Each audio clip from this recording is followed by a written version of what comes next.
जय जय रघुवीर समर्थ श्रीराम समर्थ.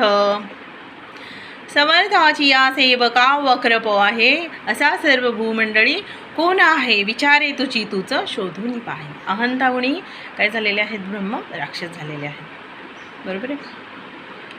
तर आज आपण इथं एक गोष्ट मी तुम्हाला शेअर करणार आहे. श्री सद्गुरू जे बालभक्तीतलं जे छोटंसं पुस्तक आहे ना, बैठकीतलं आपल्याला जे भेटतं बालभक्तीमध्ये, बालभक्ती पुस्तकाचं नाव. तर त्याच्यामधला जो 14वा अध्याय आहे ना, जर तो तुम्ही नियमितपणे केल्यावर काय होईल, तुम्ही करून तर बघा काय चमत्कार आहे त्याचे. बऱ्याच जणांना अनुभव आहे आणि ज्यांना अनुभव आहे त्यांनी शेअर करावा हा व्हिडिओ. त्यांनी ज्यांना गरज आहे या काही त्यांच्या गोष्टी आहेत, तुम्ही कमेंट सेक्शनमध्ये तुम्ही मांडू शकता.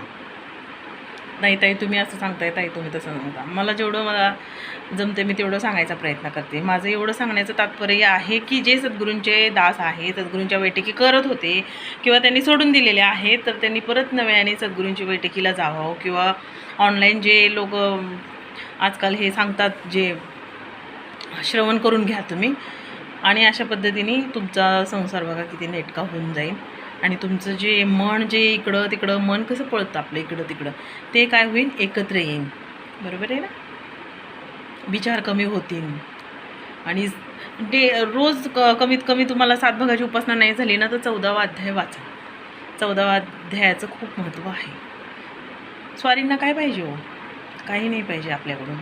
आपल्या स्वारींची पूजा करायला आपल्याला काय पाहिजे, नारळ पाहिजे, फूल पाहिजे, उदबत्ती पाहिजे, काही नाही पाहिजे. फक्त हा आपला देहस्वरूपी देह मांडणी करायची. ह्या देहाची फक्त आपल्याला मांडणी करायची आहे. हा देह पाहिजे त्यांना, स्वारींना. बाकी काही त्यांच्या पूजा अर्चनेमध्ये काहीही नाही पाहिजे त्यांना. देह तुमचा फक्त देहस्वरूपी जो हा आपला देह आहे तो त्यांच्यासमोर तुम्हाला मांडायचा आहे. आणि तुम्ही स्मरण करायचं आहे, उपासना करायची आहे आणि स्वारींच्या आज्ञेमध्ये राहायचं आहे. बरोबर आहे ना.